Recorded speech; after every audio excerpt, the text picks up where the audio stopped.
अबे 2 कौड़ी के किसान इधर आ। मेरी बीवी पेट से है, मुझे पैसों की सख्त जरूरत है। सवाल लड़ाता है, बचा लो। दूर हट हमारी मैडम से। जो हमने रेट तय किए हैं इन फसलों के, ये सब किसान हमें उसी रेट पे फसल देंगे।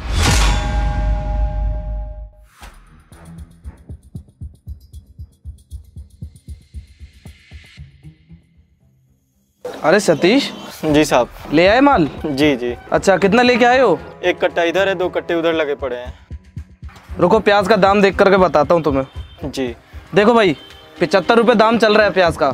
अरे साहब ऐसा मत करिए, उससे ज़्यादा तो हमारी लागत लग गई है, और इस बार बारिश हुआ था तो आधा ही फसल हुआ है। साहब ठीक ठीक रेट लगा लीजिए, हम किसान तो बर्बाद हो जाएंगे ऐसे। अरे तो उससे मैं क्या करूँ? मुझे तो जो पीछे से मिल रहा है वही तुम्हें बताऊंगा। साहब ऐसा मत करिए, सरकार जितना रेट फिक्स की है कम से कम उतना रेट तो लगा लीजिए। देख, तुझे ये देना है तो दे, नहीं तो तू जा सकता है। साहब ऐसा मत करिए, मेरी बीवी पेट से है, मुझे पैसों की सख्त ज़रूरत है। वो चाहे कुछ भी हो, अब तू जाकर के सीधा कलेक्टर मैडम से ही बात करियो।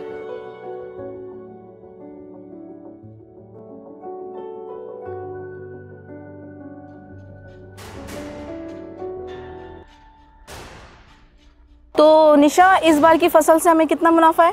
मैम, अगर सारे किसान हमें अपनी फसल दे देते हैं तो हमें पूरे 2 लाख का प्रॉफिट है। देंगे भी क्यों नहीं, जो हमने रेट तय किए हैं इन फसलों के, ये सब किसान हमें उसी रेट पे फसल देंगे। तुम बात करो। क्या हुआ राहुल? मैम, सभी किसान मान गए हैं, लेकिन जो एक किसान है सतीश, वो इस बार भी इसी जिद पे अड़ा हुआ है। जो हमारे तय किए हुए रेट है उन पे फसल देने को तैयार ही नहीं है। क्या? कौन है वो किसान? तुमने उसे बताया नहीं कि ये रेट हमने तय करे हैं? हैं? लेके आओ उसको मेरे सामने अभी के अभी।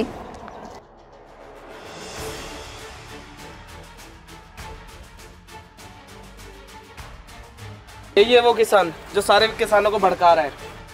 इधर आ तू।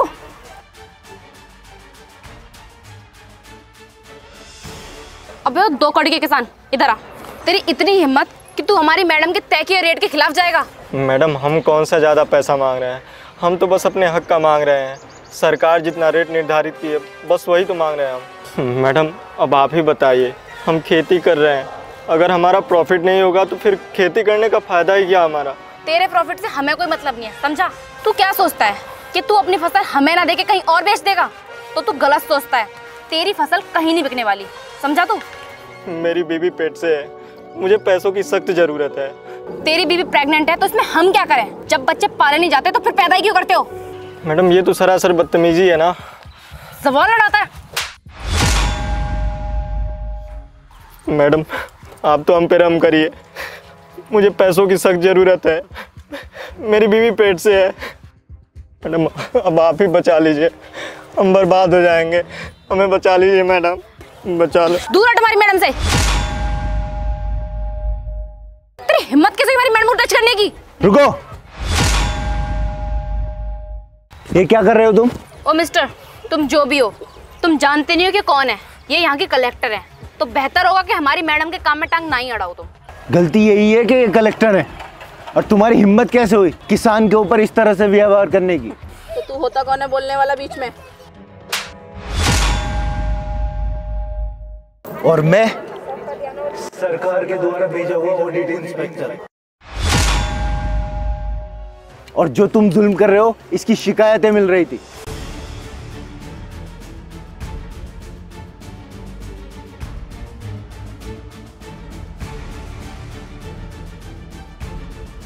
अरे तुम्हें शर्म आनी चाहिए, तुम्हें इस पोस्ट को दिया है इन गरीब लोगों की हेल्प करने के लिए, किसान को उसका हक दिलाने के लिए, इसलिए नहीं कि तुम इन पर जुल्म करोगे। और तुम्हें तो पता होना चाहिए कि सरकार ने हर किसान के लिए एक मूल्य तय किया हुआ है, और हर किसान को उसकी फसल का सही मूल्य मिलना चाहिए।